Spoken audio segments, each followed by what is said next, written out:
Hello friends, कल हम पढ़ रहे थे सेंट्रल गवर्नमेंट के बारे में। आज उसके आगे पढ़ते हैं। सेंट्रल गवर्नमेंट के अंदर हम कल लोकसभा के बारे में पढ़ रहे थे।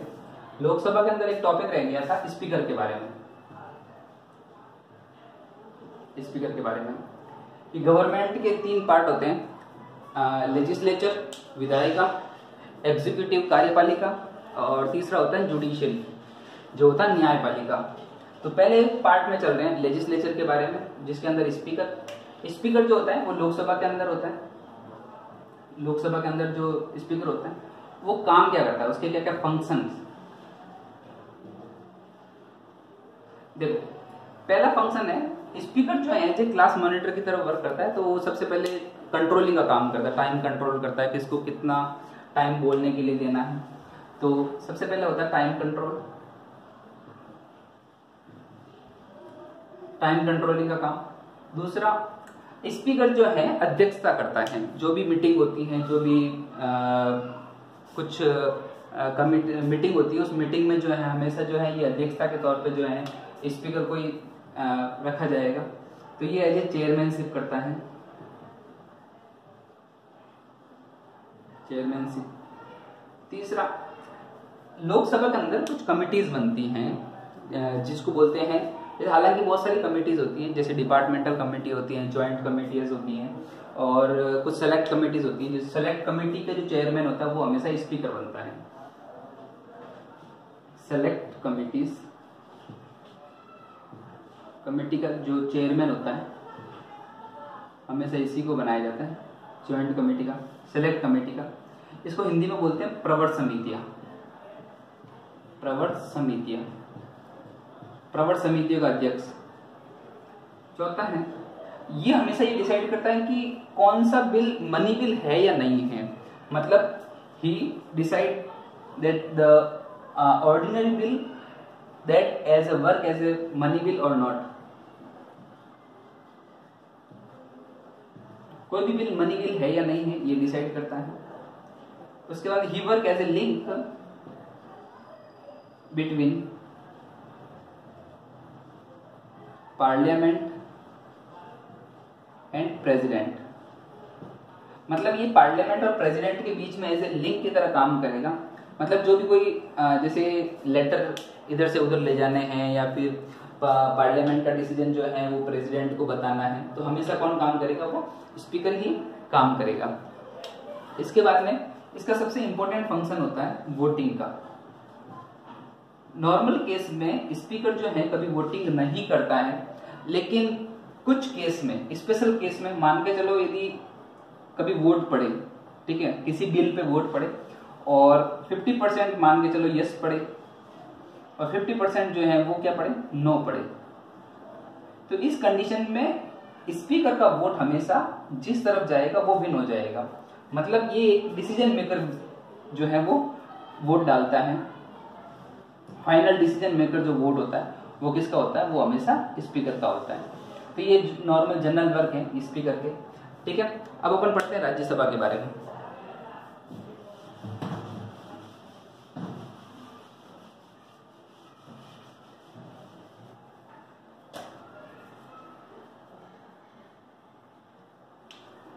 राज्यसभा के बारे में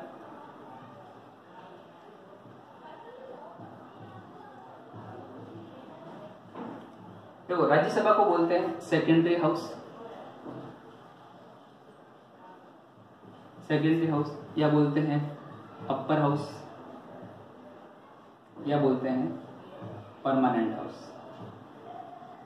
परमानेंट हाउस, तीनों बोलते हैं, ठीक है। और हाउस का मतलब होता है सदन, ठीक है। Rajya Sabha secondary house, upper house या फिर परमानेंट हाउस। अपर हाउस इसलिए क्योंकि यहाँ पे जो भी चुन के आ रहा है, जो भी एमपी चुन के आ रहा है, पूरे देश से चुन के आते हैं। राज्यसभा के अंदर हर राज्यों का अपना अलग अलग नंबर होता है, उसके हिसाब से चुन के आते हैं। लेकिन इनको चुन के कौन भेजता है, इनको भेजते हैं एमएलए। इनको एमएलए चुन के भेजते हैं, इसलिए इसको बोलते हैं अपर हाउस। मतलब जनता पार्टिसिपेट नहीं करती। दूसरा, परमानेंट हाउस भी क्यों बोलते हैं, क्योंकि ये कभी जो है भंग नहीं होती, राज्यसभा कभी भंग नहीं होती, लोकसभा भंग होती है हर 5 साल के बाद में, लेकिन राज्यसभा जो है वो कंटिन्यूस चलती रहती है। पहले इसमें पढ़ते हैं इलेक्शन। इसमें जो मेंबर आ रहा है वो मेंबर ऑफ पार्लियामेंट कहलाते हैं, और इसमें जो मेंबर आएगा वो इनडायरेक्ट इलेक्शन से आएगा, इनडायरेक्ट इलेक्शन से चुन के आएगा, और इसके इलेक्शन में पार्टिसिपेट करते हैं एमएलए, मतलब मेंबर ऑफ लेजिस्लेटिव असेंबली, विधानसभा के सदस्य जो होते हैं वो इसमें पार्टिसिपेट करते हैं। देखो जैसे राजस्थान के जो है राज्यसभा के मेंबर है 10 मेंबर, ठीक है, और इन 10 मेंबर को चुन के कौन भेजता है, जो विधानसभा के सदस्य। राजस्थान की विधानसभा में सदस्य कितने, 200, तो ये 200 मेंबर जो है ये इन 10 मेंबर को चुन के भेजते हैं। ऐसे ही हर स्टेट का अपना अलग अलग होता है, हर स्टेट का। भारत के अंदर सबसे ज्यादा जो राज्यसभा के मेंबर आते हैं वो आते हैं यूपी से, 31 मेंबर राज्यसभा के अंदर, और लोकसभा में सबसे ज्यादा मेंबर भी यूपी के आते हैं, वो आते हैं 80 मेंबर, ठीक है, ये याद रखें। अब अपन आगे देख रहे हैं कंपोजिशन, मतलब राज्यसभा के अंदर संगठन बोल सकते हैं, कंपोजिशन संगठन। राज्यसभा के अंदर कितने मेंबर होते हैं टोटल, देखो टोटल मेंबर होते हैं 250, लेकिन वर्तमान समय में इसमें है 245, और 245 में भी 233 और 12 मेंबर। जैसे 233 मेंबर जो हैं ये सारे राज्य और यूटीज, यूनियन टेरिटरी, सारे स्टेट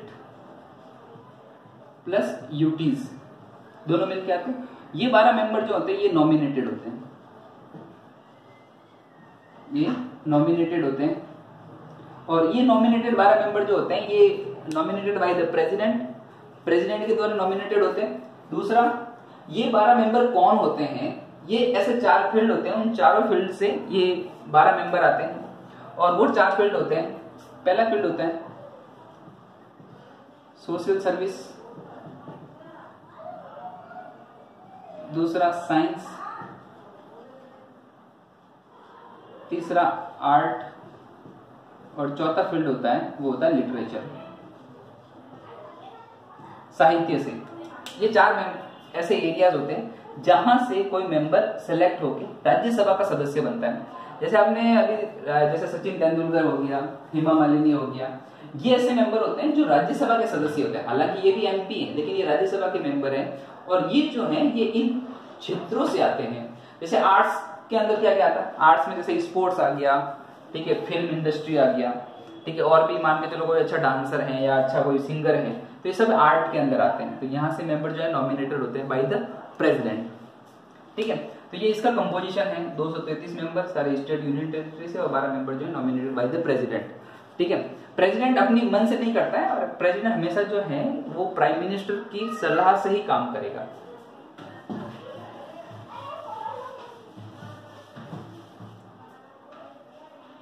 तीसरा पढ़ते हैं अपन आगे, एलिजिबिलिटी क्राइटेरिया। थर्ड में एलिजिबिलिटी,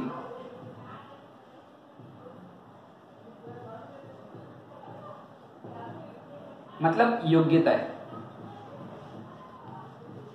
योग्यता मतलब राज्यसभा का सदस्य बनने के लिए किसी भी सदस्य की क्या क्या योग्यताएं होनी चाहिए राज्यसभा का सदस्य बनने के लिए। एज ए कैंडिडेट खड़ा होने के लिए नहीं, राज्यसभा का सदस्य बनने के लिए। मान के चलो जीत गया, और जीतने के बाद में यदि वो राज्यसभा में एंटर हो रहा है तो उससे पहले उसको क्या क्या फुलफिल होना चाहिए, ये योग्यता होती है। देखो पहले तो सिंपल है, हालांकि इसमें चेंज कुछ नहीं, जो लोकसभा की योग्यता है वही राज्यसभा की है। सिर्फ फर्क आएगा कि वहां पे 25 साल था और यहां पे हो जाएगा 30 साल, बस यही फर्क है। वहां पे 25 साल और यहाँ पे कम से कम जो है वो 30 साल का होना चाहिए। इसके बाद में बाकी सारी सेम है, योग्यताओं में कोई ज्यादा फर्क नहीं है। इसके बाद में टेन्योर, देखो टेन्योर इंपॉर्टेंट है। टेन्योर में इसलिए देखो लोकसभा जो है 5 साल में, लोकसभा जो है वो 5 साल में चेंज हो जाती है, लेकिन राज्यसभा कभी ड्रॉप नहीं होती है। ये एक कंटिन्यूस हाउस है या परमानेंट हाउस है, क्योंकि इसके अंदर इसका जो टेन्योर होता है, टेन्योर तो देखो 6 ईयर है, एक मेंबर 6 साल तो रहेगा ही रहेगा। लेकिन इसमें क्या होता है, राज्यसभा के टोटल मेंबर का 1/3 मेंबर हर 2 साल के अंदर लीव पे जाता है और हर 2 साल में 1/3 मेंबर नए आते हैं। तो every 2 year 1/3 member of the RS take leave and 1/3 member of the RS new join। मतलब 1/3 सदस्य जाते हैं और 1/3 सदस्य नए ज्वाइन होते हैं। इसलिए ये हर 2 साल के अंदर चलता रहता है और ये जो है एक परमानेंट तरीके से, कंटिन्यूस तरीके से वर्क करता रहता है, कभी जो है ये डिसॉल्व नहीं होता है। इसके बाद में ऑफिस बियरर, मतलब मेन यहाँ जो है वो पदाधिकारी कौन कौन है। ऑफिस बियरर का मतलब होता है मेन अथॉरिटी कौन है, ऑफिस के अंदर हाईएस्ट अथॉरिटी कौन है। देखो राज्यसभा के अंदर वहां पे होता था स्पीकर और यहाँ पे होगा सभापति बोलते हैं अपन, या फिर बोलते हैं चेयरमैन। देखो राज्यसभा का सभापति भारत का उपराष्ट्रपति होता है, ठीक है। मतलब राज्यसभा का सभापति जो होता है उसको बोलते हैं पदेन सभापति। क्या बोलते हैं? पदेन सभापति। पदेन सभापति, या इंग्लिश में बोलते हैं इसको एक्स ऑफिशियो चेयरमैन, यानी ex officio chairman of Rajya Sabha also work as a VP, vice president. और दूसरी चीज देखो, ये जो है हमेशा सैलरी जो है वाइस प्रेसिडेंट की उठाएगा। भारत के अंदर वाइस प्रेसिडेंट की सैलरी के बारे में लिखा गया है, लेकिन ये हमेशा एज ए वर्क करेगा। एक्स ऑफिशियो इसलिए बोलते हैं क्योंकि आप किसी पद पे रहते हुए किसी दूसरे पद पे काम करना, उसको बोलते हैं पदेन, ठीक है। पदेन या एक्स ऑफिशियो चेयरमैन, ठीक है। तो ये होता है सभापति और एक होता है उपसभापति।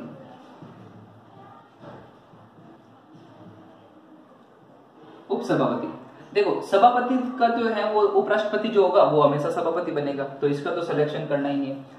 उपसभापति का जो सिलेक्शन है वो कौन करता है? वो करते हैं राज्यसभा के सदस्य। जो राज्यसभा के सदस्य जो होंगे वो ही हमेशा अपने में से जो है उपसभापति का चयन करेंगे, ठीक है। देखो इसमें क्या है कि राज्यसभा में जो सभापति होता है, जैसे उपराष्ट्रपति है, तो जो जब तक उपराष्ट्रपति है तब तक जो है वो राज्यसभा का सभापति भी रहेगा। तो इसका जो टाइम पीरियड होता है वो हमेशा 5 साल ही होता है, मतलब 5 साल बाद में वो चला जाएगा। लेकिन उपसभापति जो है ये उसका मेंबर है, इसलिए ये रहता है 6 साल, ठीक है। उपसभापति रहेगा 6 साल और सभापति रहेगा 5 साल, ठीक है। अब अपन पढ़ते हैं, देखो राज्यसभा और इसके लगभग इंट्रोडक्शन हो गया। अब अपन पढ़ रहे हैं फंक्शन के बारे में, मतलब पार्लियामेंट्री क्या काम करती है, पार्लियामेंट के क्या फंक्शंस हैं। तो फंक्शंस के बारे में रीड करते हैं। मतलब पावर ऑफ पार्लियामेंट।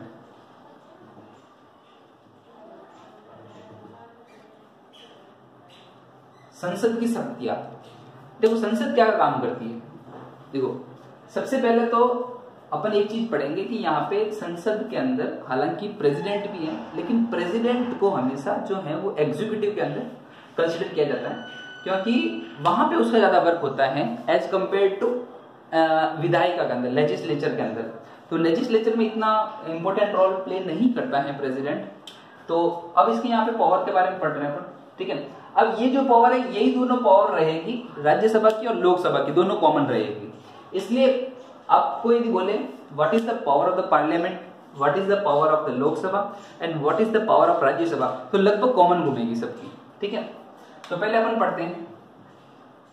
पहली पावर होती है legislature power, legislative power, Hindi में बोलते हैं विधायिका शक्तियां, विधायी शक्तियां। मतलब सिंपल है, देखो सेंट्रल गवर्नमेंट है तो संविधान के अंदर मेन 3 तरह के लिस्ट हैं, ठीक है। पहले है यूनियन लिस्ट, दूसरी स्टेट लिस्ट और तीसरी है कॉन्करेंट।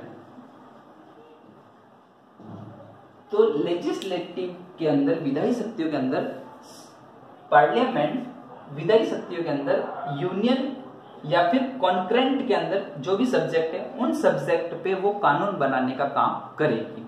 ठीक है, to make the law in the union list and the concurrent list, इन दोनों लिस्ट के अंदर जो भी सब्जेक्ट होगा वो हमेशा कानून बनाने का काम करेगी विधायी शक्तियों के अंदर। ठीक है, सेकंड अमेंडमेंट पावर,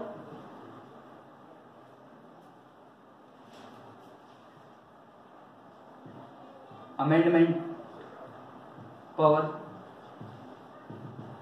इसको बोलते हैं संशोधन की शक्तियां, संशोधन की शक्तियां। मतलब देखो मैंने आपको पहले बताया था कि 3 काम करती हैं, कानून बनाना, कानून को बने हुए कानून के अंदर कुछ चेंजेस करना, मतलब कुछ अमेंडमेंट करना, या यदि कोई कानून ऐसा है जिसको डिलीट करना है, ठीक है, तो डिलीट करने का काम भी यही करेगी। ठीक है, तो संशोधन करना, यदि किसी आर्टिकल के अंदर अपन को चेंजेस लेके आने तो जो है उसके अंदर चेंजेस लाने का काम भी जो कौन करेगा, वो यही। ठीक है, अमेंडमेंट करने का जो पावर होता है वो भी इसी के पास ही होता है। ठीक है, पार्लियामेंट के अंदर अब अपन यहाँ पे जो पार्लियामेंट के बारे में पढ़ रहे हैं ना, तो ये मान के चलो ये लोकसभा का भी है और ये राज्यसभा का भी है। ठीक है, लोकसभा और राज्यसभा दोनों के बारे में पढ़ रहे हैं। तीसरा वर्ग होता है फाइनेंशियल पावर, मतलब वित्तीय शक्तियां, फाइनेंशियल पावर, फाइनेंशियल पावर या हिंदी में बोलते हैं इसको वित्तीय शक्तियां। देखो वित्तीय शक्ति का मतलब होता है फाइनली कि बजट तैयार करना। ठीक है, फाइनेंशियल पावर लोकसभा के पास में राज्यसभा से ज्यादा होती है, ये स्ट्रांग होता है किसमें, फाइनेंशियल पावर में। क्योंकि देखो फाइनेंशियल पावर में सबसे इंपॉर्टेंट होता है बजट, बजट। और बजट क्या है, पूरे साल का जो इनकम और एक्सपेंडिचर है, ठीक है, उसके बारे में होगा। तो कितना इनकम और कितना एक्सपेंडिचर है ये देखने का काम करता है फाइनेंस मिनिस्टर। और फाइनेंस मिनिस्टर होता है लोकसभा का मेंबर। फाइनेंस मिनिस्टर हमेशा जो है वो लोकसभा से आता है। ठीक है, इसलिए जो है, और दूसरा बजट हमेशा रखा कहां जाता है, वो हमेशा लोकसभा के अंदर रखा जाता है। ठीक है, दूसरा फाइनेंस बिल को लेकर राज्यसभा के पास में कुछ भी पावर नहीं होती है। ठीक है, वहां पे राज्यसभा की स्थिति हमेशा कमजोर होती है, लोकसभा में इसमें पावर ज्यादा होती है। देखो फाइनेंस बिल जो है ये होता है मनी बिल, बजट जो है एक मनी बिल है, मनी बिल है। और आर्टिकल 109 के अंदर ये कहा गया है कि बजट हमेशा लोकसभा में प्रस्तुत किया जाएगा, लोकसभा में रखा जाएगा। ठीक है, दूसरा ये राज्यसभा के पास जाएगा, राज्यसभा उसको 14 दिन तक रोक सकती है, उसके बाद में 14 दिन के अंदर अंदर उसको वापस रिटर्न करना पड़ेगा। चाहे तो राज्यसभा उसमें कुछ जो अमेंडमेंट का सुझाव दे सकती है, कुछ सजेशन दे सकती है, लेकिन उस सजेशन को लोकसभा माने या नहीं माने ये कोई जरूरी नहीं है। ठीक है, तो ऐसे जो है वो इसकी जो है राज्यसभा की पावर्स कम होती है किसमें, फाइनेंशियल पावर के अंदर। ठीक है, उसके बाद में एडमिनिस्ट्रेशन पावर।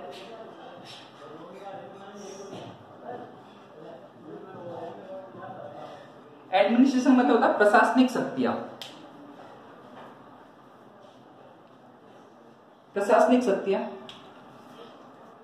देखो प्रशासनिक शक्तियों के अंदर ऐसा इसलिए होता है कि देखो